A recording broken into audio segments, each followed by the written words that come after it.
All right. Hey, we're live. Folk you Zeus. You know what? I'm turning that light off in the kitchen. It bothers me.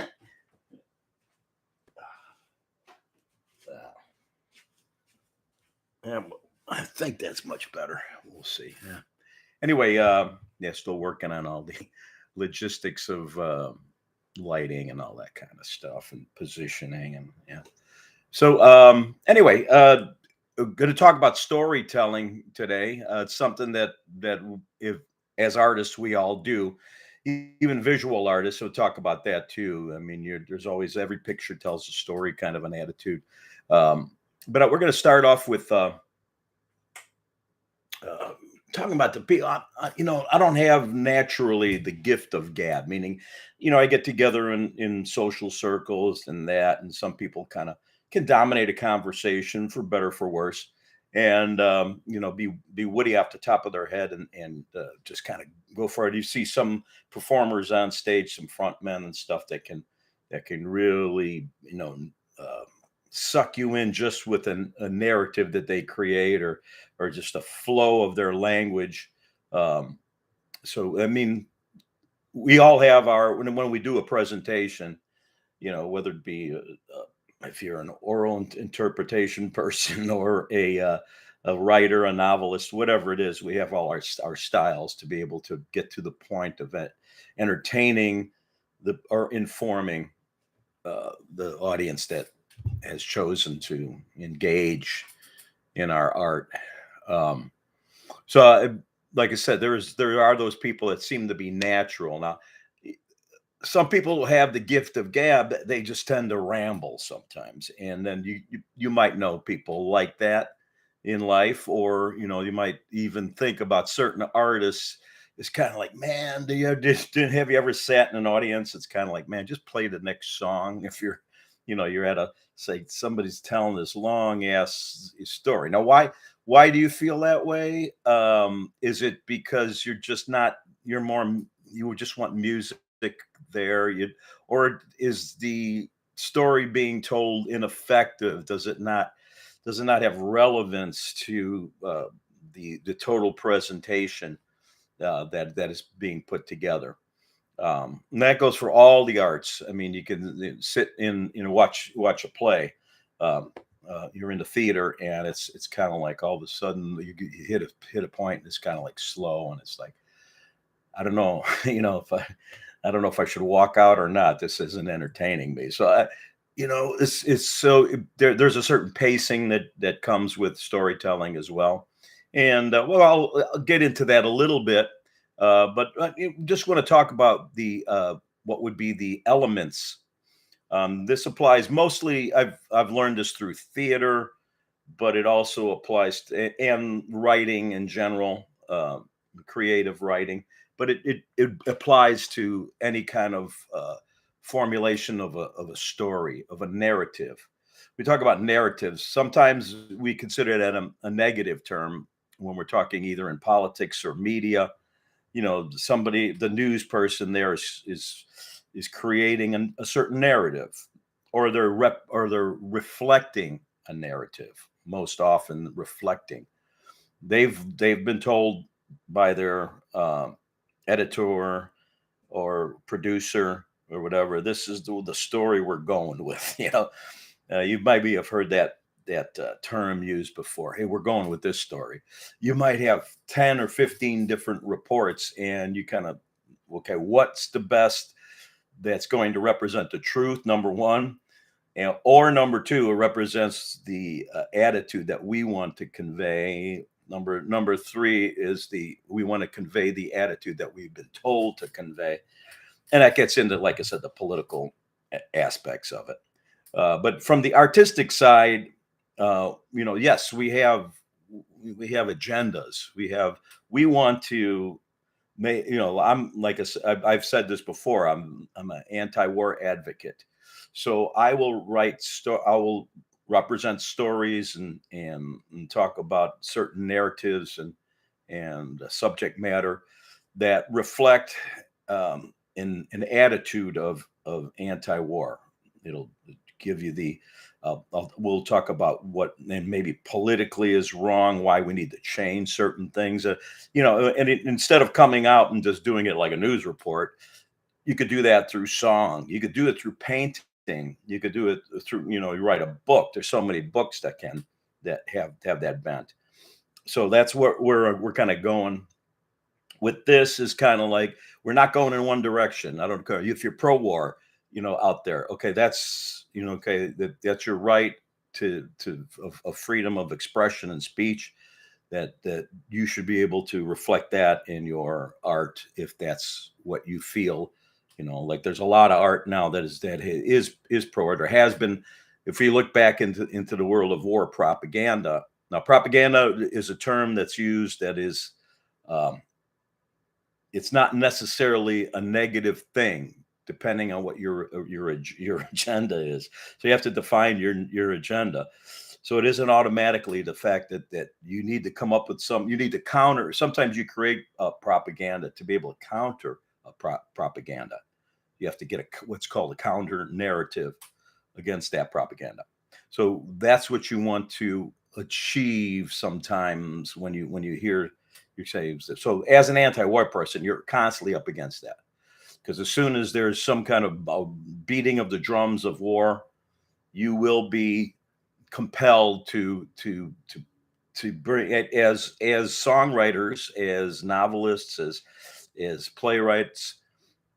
We are all uh, wanting to reflect and maybe respond, and you either reflect society or you respond to the actions of society.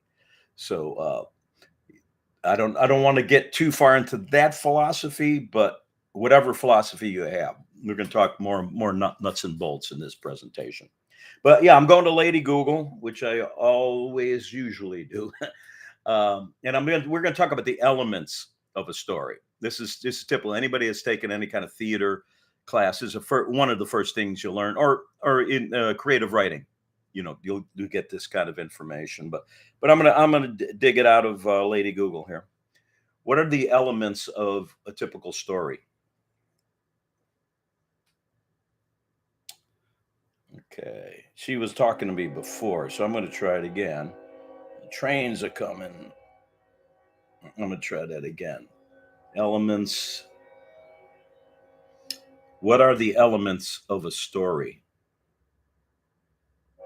Okay, well, she's not talking to me today. She talked to me a little earlier today when I was checking into it. But we'll just go through real quickly here, and we'll get deeper into it. But we're going to I'll just make this list. We talked about character. If there's characters as people, or in some respects, sometimes it'll be animals, insects, whatever. And if you can kind of conjure up some of the movies you've seen, or some of the books you've read, that there are various entities that become characters. You can have a tree become a character. That everybody kind of like tries to save the tree. The tree is in self. Maybe the tree's growing, and you want the tree to. So I mean, whatever. You can extend that into inanimate objects as well. But characters, plot. Obviously, plot is the wide range of possibilities. There are typical plots, what they would call traditional plots, and we can go into that a little bit. But I think most people understand that there's a certain scenario that's being created. We could call narratives or scenarios. Narratives is something like a series that of events that equal a certain scenario, a stasis, what we would call stasis. Uh, so that plot is more that narrative that equals a scenario that creates, and there'll be certain scenarios within a plot too. So um, a setting, where is it at? What time, what time frame you're looking at? Is this set in Elizabethan England or something? Like tons of those kinds of um, stories and that or whatever, or futuristic, you know, we're like in 24, 25, 25, if man is still alive. Okay, so you get that theme.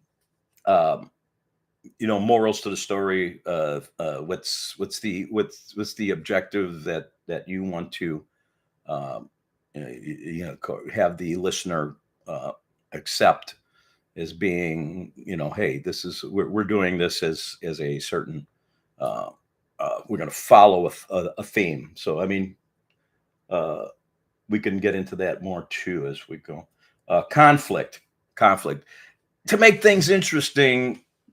You want to be able to see like two different people. Let's just take a very simple interaction in a story. Two different kinds of people. This person is this lady is a waitress. This guy's the a senator or something. You've seen that kind of like Pygmalion kind of thing where it's like, okay, well, this very popular person comes to this, and then they get together, and it's kind of like you see all these different cultural differences between them.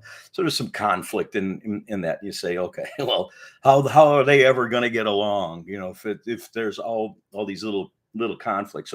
So that gives you some fodder for a resolution. So within conflict, with the conflict, you want to create, every time there's a conflict, normally, and there's different ways to leave conflict still at the end, and say that, well, we can never get there, and that's another way to look at it. And next one is point of view, which is important.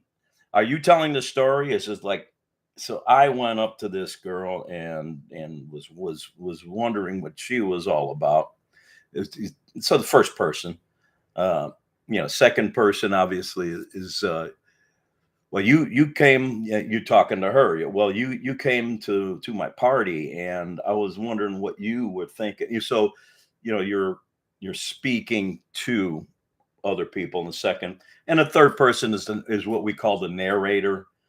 You talk about they, he, whatever. It's like, you're the person that's removed from the actual action. Okay, and you can mix that too. Obviously, within a story, you could kind of look at it, look back, and you could change. You got to be careful when you change point of view, because it could easily confuse the audience as to who's speaking. uh, so but no, normally that's the narrator, the person that's removed. You're looking at the scenarios and the narrative from a neutral. I don't want to say neutral. Neutral meaning not within that structure. From outside the structure, you might have opinions, within the narration, and or you might be a straight narration. So um, climax is obviously, we're talking, if you go with the concept of conflict, somewhere along there comes a point where you finally bump heads and you figure it out. And it's whatever happens, the girl says, well, I'm gonna stay with my job and all that kind of, and he says, well, that's good, and I'm gonna quit politics because it's a bunch of bullshit or whatever, and I'm gonna we're gonna get married or whatever, that, and they live happily ever after. So there's that climax that kind of gets that exposition, meaning very, very similar to along the way, you're going to have these little here. There's a bunch of stuff that, man, they've got tons of stuff there, but there are things called turning points. So after a certain exposition, it's like she says, well, I did drugs, and I went into rehab for 5 years, whatever, or for a year, and stuff like that. And I was down, and it was like there's, and then maybe it creates either some pity or some, or maybe he comes up and says, yeah, me too.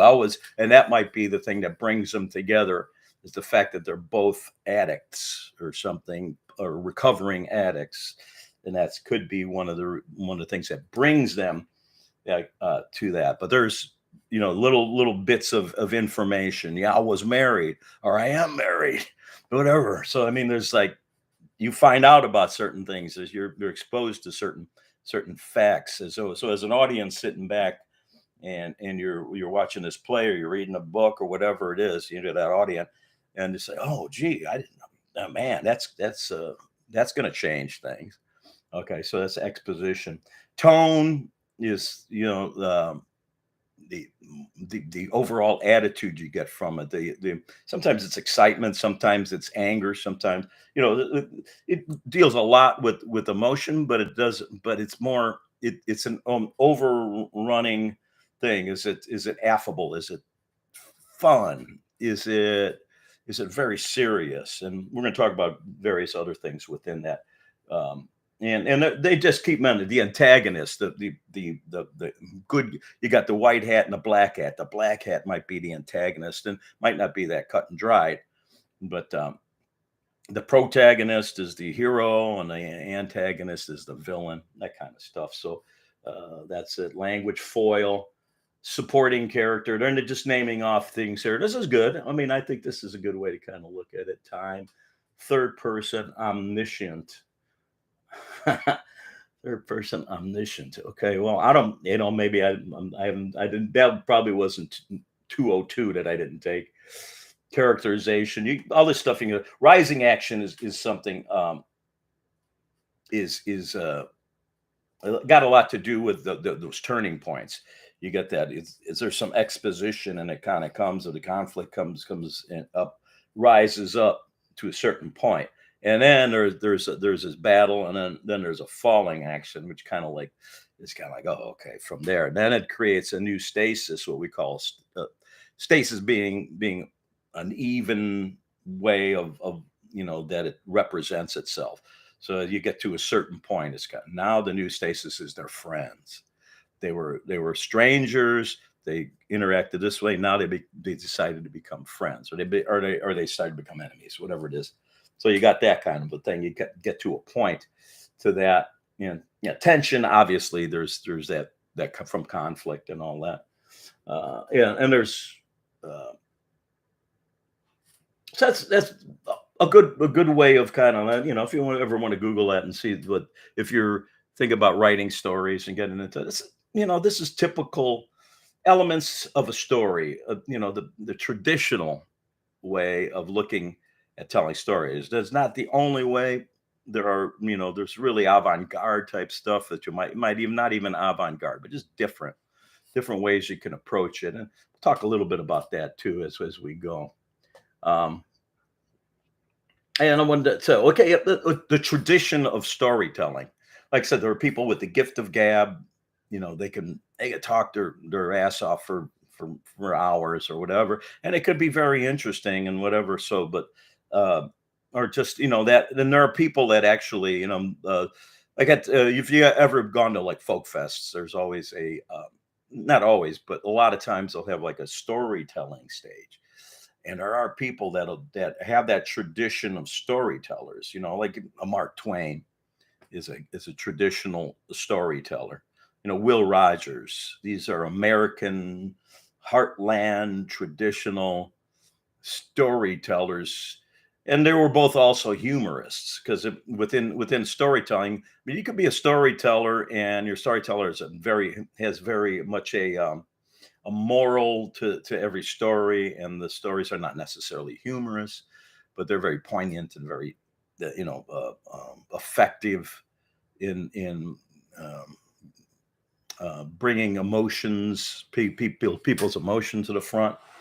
Um, they have a certain depth to the story, add certain depth, and that's another thing about creating depth, and that's very subjective view, I would imagine, if you start thinking about it within the characters and creating depth within characters. How do you go about that? I mean, should we just accept that we're going to stereotype some person, or are we going to have enough of exposition within a story to create an individual, not so much. A lot of times stories depend on stereotypes. You know, you talk about a redneck. You know, I in my songs I mention a redneck. You know, so but you know when I say redneck, everybody kind of thinks of a certain way. Some people think differently. You know, if they think of it as a positive term or a negative term, but I like to think of it in a kind of like neutral term. When a lot of times when I use that, you know, I don't think of it negatively, positive, you know, whatever. It's just the way you are. You know, you're a hillbilly, you're a redneck, you're a yuppie.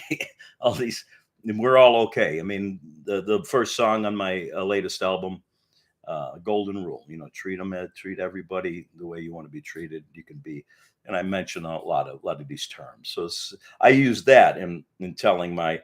It's not so much a story song, um, but I'm reflecting different. Uh, it's a narrative. It creates a narrative. So in that respect, it would be, but it's not your traditional story song. And yeah, we're talking about folk tales. You can think of old folk tales, and why did they? Why do people repeat them? That oral's what we call the oral tradition, and that's in song to certain songs that you know, like a certain. I do a song, the Tennessee Stud. The Tennessee is definitely a story song. It's you know, it starts from point A and it ends. You know, point the girl's got a nasty brother and he's an outlaw and he's looking for you. He don't like you. Daddy don't like you.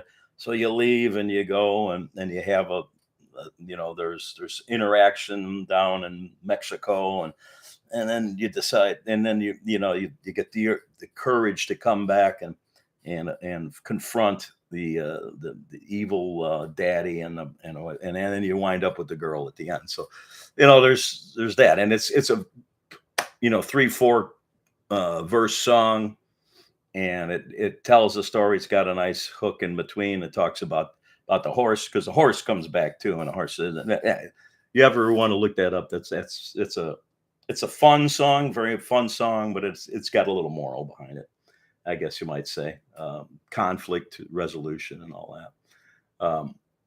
So yeah, and folk tales. I mean, you know, whether it be is Cinderella or the dwarf Snow White, and if you go to Disney stuff, or you know, just in I mean, you go back to old Greek uh, poetry and the Iliad and Odyssey and the Iliad, and all those. I mean, those are story songs. Those are story poems. They were considered poems, verse, and you know they're traditionally passed along. Obviously, these things are thousands of years old. So, you know, the Bible within itself. There's all the stories that are in the Bible.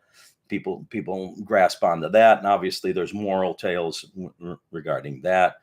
Where whatever the Quran and all the religious books, you know, that's they each you know Buddhism has their readings. I'm not a Buddhist, so I don't know all of it, but just kind of so you can relate to it. It's like there are old tales. Some of them are very secular. Some of them are religious. Some are a little bit of each. So um, into the old folk tales, you look at that and kind of analyze. A lot of times, that's what you'll do if you're taking creative writing and any kind of storytelling or songwriting. Even you look back and you look at some of the classics within your art, and you're evaluating them. You come up with, okay, what inspired this, and how did this get developed, and what makes this effective, what makes people drawn to, what has what's kept it alive for so many years. Because you know, it's like a song. You know, some songs are just very I hate to use the word frivolous, but that's the way I kind of look at some lyrics and stuff. It's kind of like, okay, it's just meant to fill so that you can groove with the beat, and you need something. Maybe the words sound kind of good, and it's not really giving any kind of message. It's just the message is dance, or sing along with the yeah yeah yeah yeah whatever it is. So you got that approach, which is valid. I mean, it is. You know, people want to dance. People want to just have a good time. They don't need to be preached to, or even you know be drawn into the lyric. You know, a lot of times, and I tell people this too. Like normally when I listen to a song, in most cases, depending on the genre and where my head's at the time, is I won't listen to the lyrics first. I'll hear the groove, I'll hear the melody, I'll kind of get drawn into that first. And usually on a second or third listening, I'm hearing the lyrics a little clearer. You might hear a few here and there and get some images, but I'll start listening to it. There are some songs where you automatically, and you need to follow the story, and like Edmund Fitzgerald. If you listen to the Edmund Fitzgerald, yeah, it's kind of like a drinking song. It's got that 6/8 tempo, and dun, dun, dun, dun, dun, dun, so you're thinking, okay, that should automatically grab you, and then the words come out, and then he grabs you. So a good storyteller in a song, or in a oral interpretation situation, or in a novel, or in a play, or whatever, they'll grab you right away, and they'll start making you follow that story uh, right off the bat. Like I said, and in songs, sometimes it's not, you'll hear the groove first, and then you come back and hear the story, but you can always listen to it. And songs notoriously are short, real quick bursts, 3 minutes. So you might say, oh, no, let's do that again. I like some of those words, and then you can listen through. But um, as a writer, as somebody that's getting involved with that, these are things you kind of realize. It's like, okay, you know, uh, in order to get my story heard, sometimes I have to get people involved in the rhythm and in the melody, and that even happens in poetry, in oral poetry. Um, you have to have a certain rhythm. If you ever went to I went to a lot of poetry readings, and uh, been involved in those kind of events on a peripheral, because I'm more of a songwriter, but I listen to poets, and I'll share lyrics with poets, and that it'll be, kind of all, someone, you'll hear somebody get up there, and it's, that the material's pretty good, but they have a monotonal thing, or they don't have a sense of the rhythm, the pause, what they need, maybe a pause here, let people think about it. That's another thing too. Even in storytelling, that's what these rise and fall, you need that falling action. You just can't have a plot that just keeps on hitting you with stuff and hitting you with stuff. And that's a way to do it too, because but you can just go so far with that. And that's all of a sudden it's like, okay, well, what's that? Unless you're doing slapstick comedy, and everything's a laughable kind of a thing, and it's slapstick for the whole damn thing, So, but usually, even in pieces like that, you take a movie like The Jerk, how insane some of these scenes are, and some of the lines and all that kind of stuff. But there's that falling motions. All of a sudden things happen, and now he's down here. Now he's a lonely guy. Whatever, and it comes back up, and there's all this craziness going on, and it comes back down, and he's kind of recognizing his position in the world, whatever it is, and how silly it might seem and all that, but that rise and fall really helps within any kind of story that you're telling. You have to hit those turning points. You have to have that exposition, and you have to have the turning point to get there until the climax. And climax is like your final turning point. And there's something that we call the denouement, which is the ultimate, the ending falling action. Some movies, or some stories, even some books and songs don't have much of a falling action. It's just like boom, it just pops at the end. It's like, oh, it all ends. But normally you'd have some, especially when you're talking about relationship stuff. Okay, they live happily ever after, and you see them walking away and into the sunset, or however, you know what I mean. That kind of like there's that big climax, and when everything's resolved, it's like, oh, okay, now we want the audience to kind of relax and have that ending falling. What we call, in a French term, denouement. I don't even know how it translates, but it's a falling action. Maybe that means that. So looking at it from, okay, now we're going to get into uh, differences between factual and fiction. So you'll have stories that are told that are very factual, and others that are complete fiction, or there could be a combination. So we'll talk with factual. Now, if you can go back to one of my other presentations on truth, we talked about truth, fact. There are true facts, And there's, and then we get it. I get a little bit deeper there into, like talking about uh, not reliable, but reliable facts. We took it from the position of finding out what facts are reliable. You want to tell the truth? Okay, find out the facts that are most reliable. Right. And then how you determine first is personally verifiable. Okay. So if you're telling a story, especially from the first person, you're going to say, okay, this is what I went through. It's like, I was walking through the cafeteria, and I saw this girl, and it was kind of like, oh, she's pretty, but I know that she's going out with the other guy over there. So it's like, whatever. He's like, so you can kind of like relate in that first person, what the facts are. And then you could kind of extrapolate and look at it from what she thinks or whatever like that. And you could just describe, sometimes in a song, I'll take it and I'll say, it started first person doesn't really work. Let's take it from the second person or the third person. And that's that point of view thing. So yeah, obviously personally verifiable is the best way to kind of like represent the truth. Then you have reports. You have reports from the most reliable sources. We talk about if somebody that's a good friend or family or something, somebody that you really trust. That could be too. You might, I wrote a song called "Labor of Love," which is about labor actions in Illinois. You can look that up if you want, but it's a long litany of that follows a certain course, that happens. And at the end, it isn't so much the storytelling. It's kind of like taking it all in and reflecting the landscape of the labor situation that we have and the interactions that the labor action has. So that's, you know what I mean? So there's ways to kind of use that. But I read articles regarding that from what I considered fairly reliable sources to achieve and use the facts that I needed for my story. So that's another way to do it, from reports. And obviously you could take historical uh, facts too and kind of embellish them, read into it. Maybe there's not a whole lot we know about a certain character.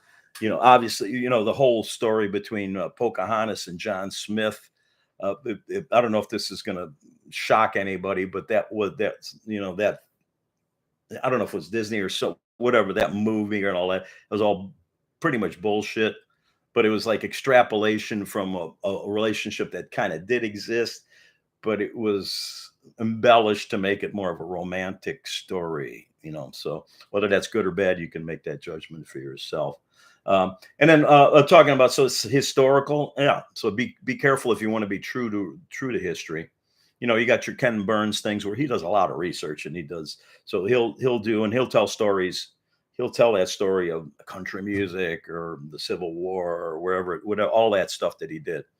Okay, and these are stories, and you'll have these little stories within it. People that are different points of view, from the different sides of it. And in the Civil War, there are people that are experts on the side of the rebels, where the Union people had a different viewpoints and stuff, and they can kind of like and then go from there. So you get my drift on that. So it's historical.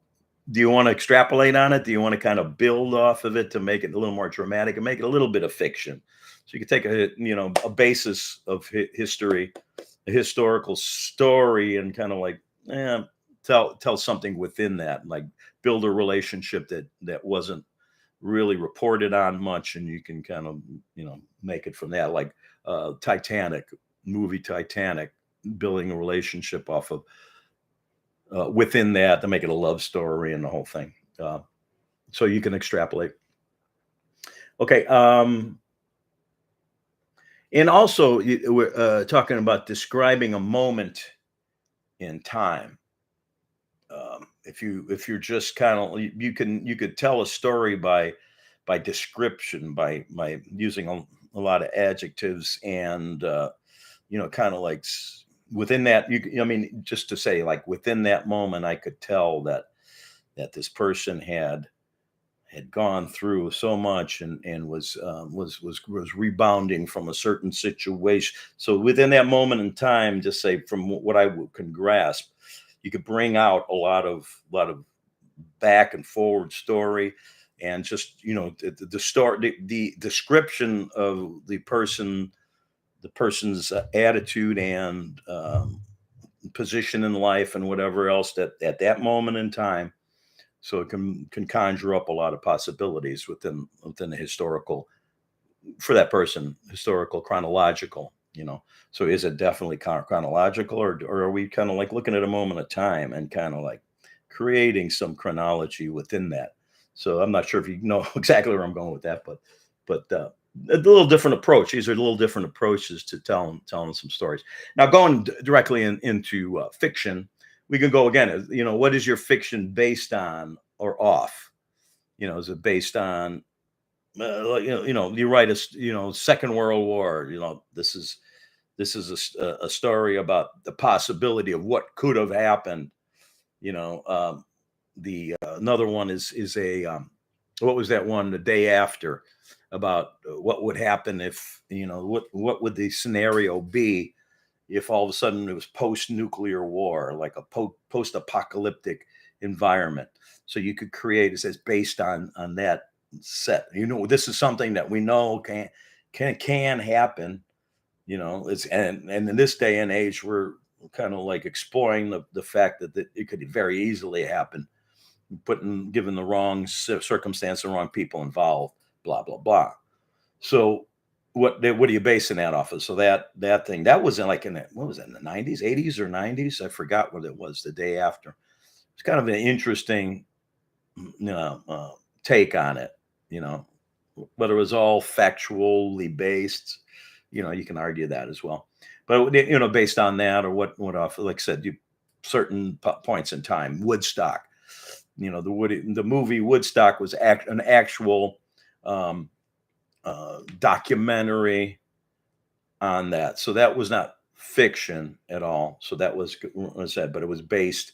They based it on, there was a lot of little interactions of people and reports on how that all went down and all that. So and other fictional and as we put together, like even certain concept albums in music, it could it could be a collection of songs. Just as individual arts, you could have a collection of paintings that kind of tell a story, and or invoke certain moods. So like, this is mood, this is talk about Van Gogh, and this is his self-portrait in a certain mood, and this is later, a little bit later, and it's different, and you can see like maybe a progression of his madness or something, as we kind of like subjectively start to look at this story that is being told within this series of paintings.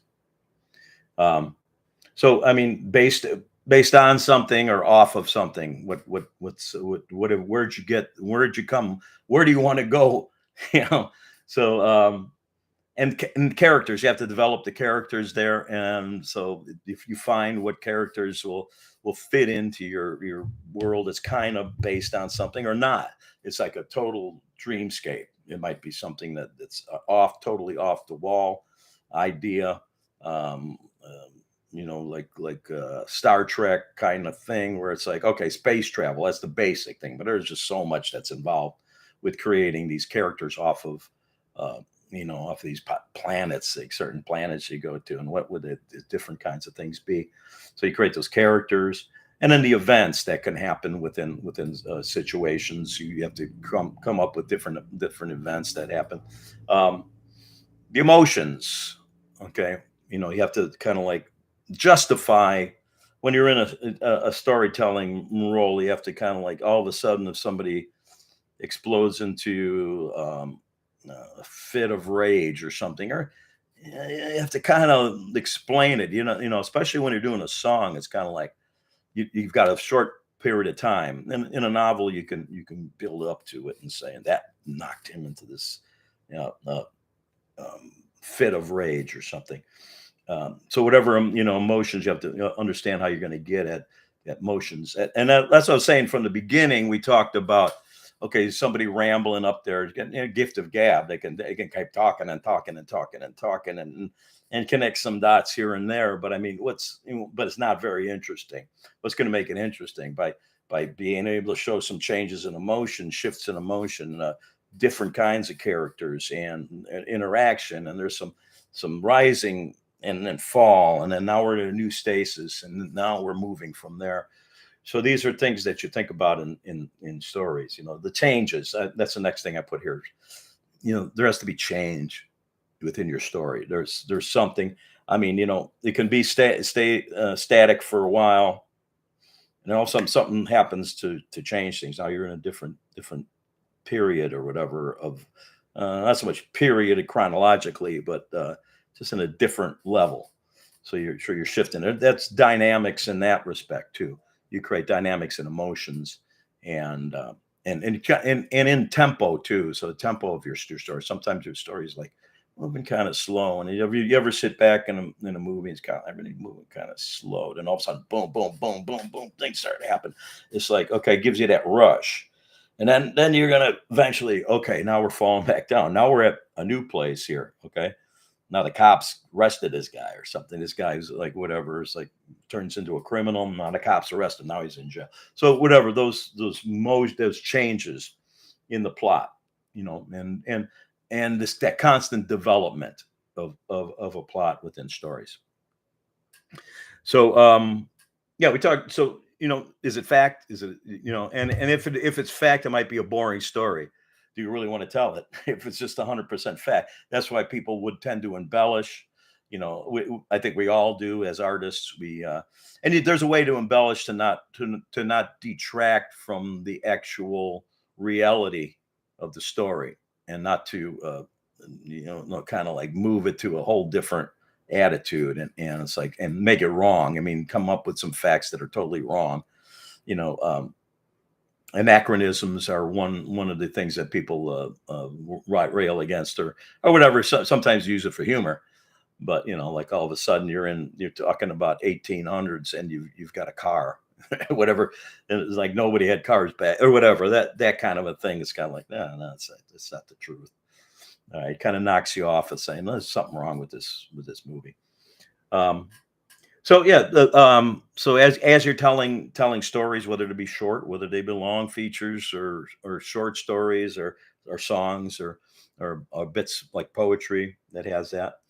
So um and then next thing, and probably um something that's used a lot in song and poetry, is figuratively represented. So something, if you figuratively means using um, uh, metaphor, analogy.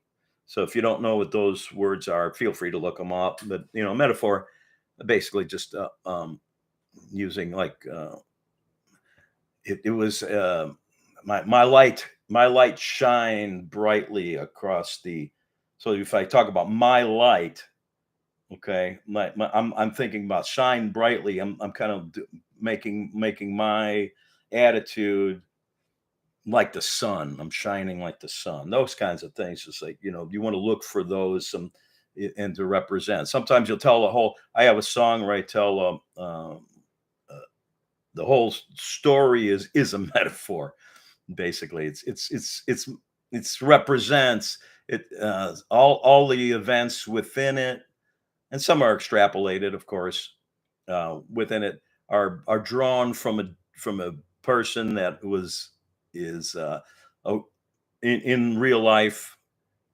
But I told it up from the point. It's the Ballad of Charlie, which is the last song on the first of this thing I just released. We got a live version of that. That is the finale on the pardon me thing. But yeah, so I mean, I completely changed this guy into an alien from another planet.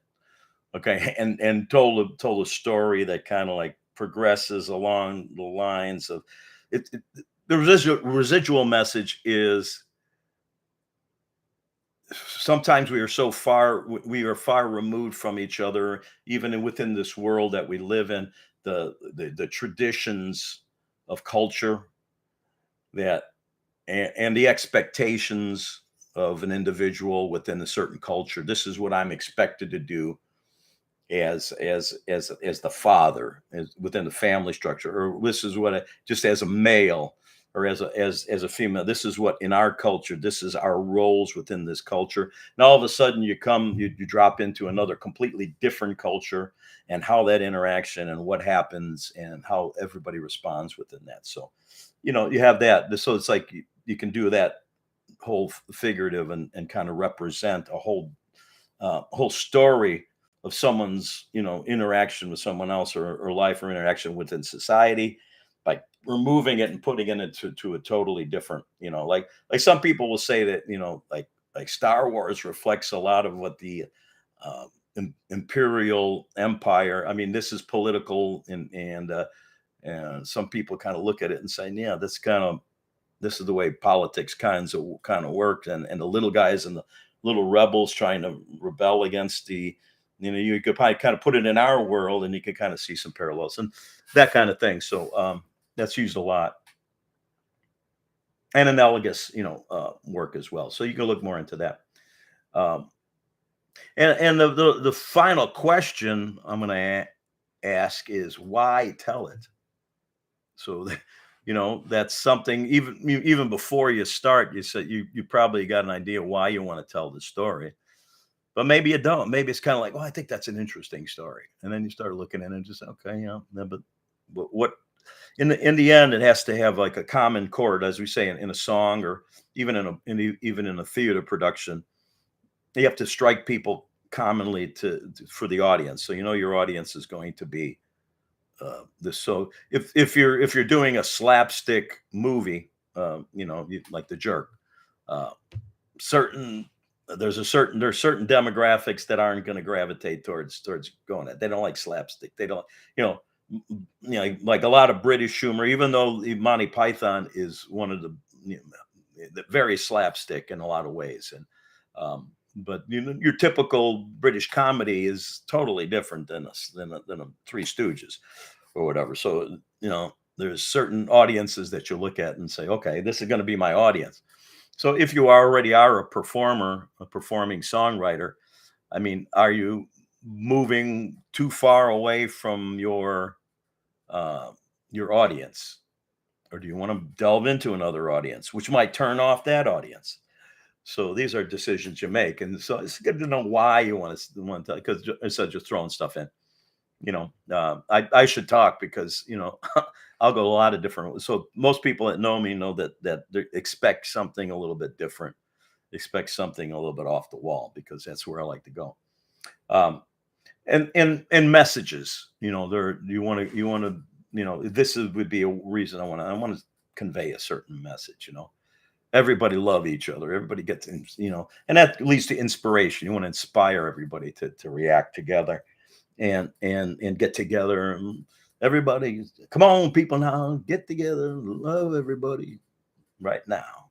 So that's very inspirational with a message.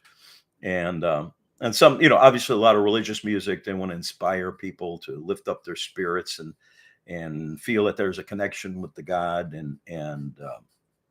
or with wherever Buddha or whoever your supreme being might be within a religion, or even in Native American religions. It's becoming one with nature in a lot of those respects. So and a lot of people just in general, maybe agnostics, and that will have that same kind of thing. I just want spiritual connection with the world around me. Uh, and you might tell a story because you want to be informative. And I'll ask another question real quick. Is that art? If my intention is just to be informative, okay, I'm going to tell you the story of let me see, the Clinton family or something, and I just tell the biography of what happened without any politics involved or whatever. I can use the same thing. Let me tell the story of Andy Warhol. The Andy Warhol going no real kind of whatever. It's just to be informative. This is, and like, as a documentary, and documentary has some art quality to it as well, and there's always interjection with an artistic value, especially when it's within the filmmaking itself. But as far as the story itself, the way the story's fashioned, is it just purely informational? Is it just, you're providing me some information? Okay, is that art? You can say yes or no. And then I'll bring up humor. Last thing I'll bring up is humor. We talk, I'm introduced it.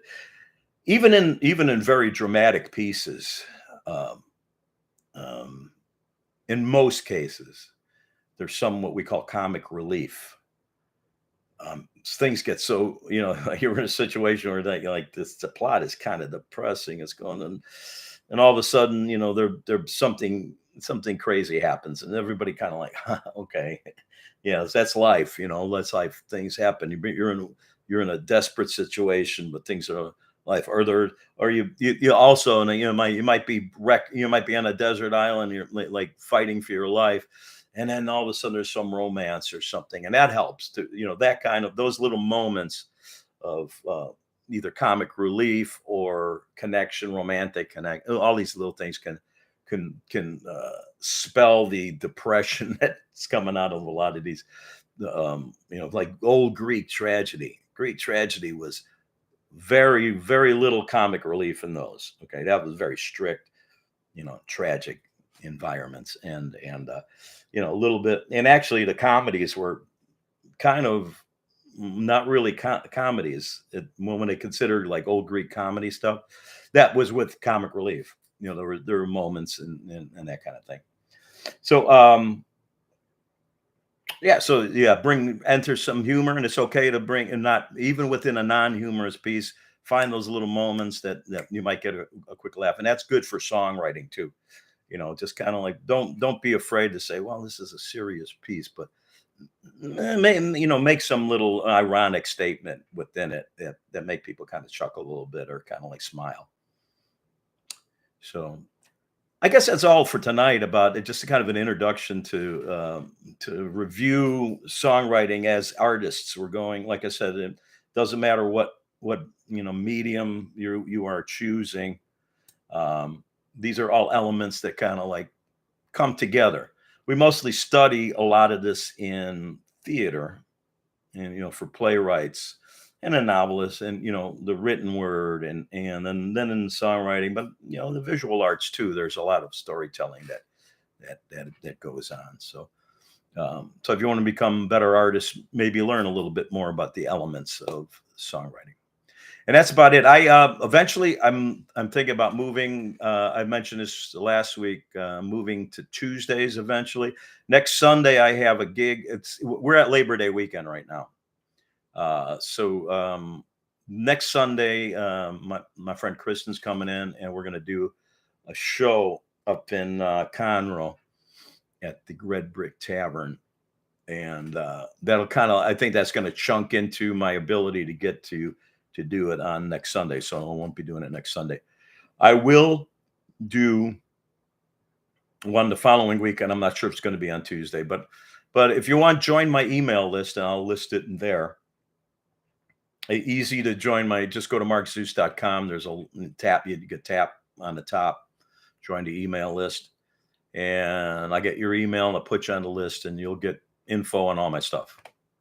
And it's like a newsletter kind of thing. So, all right. Well, anyway, have a good, safe Labor Day, and talk to you very soon. Trying to hit the end thing. There it is.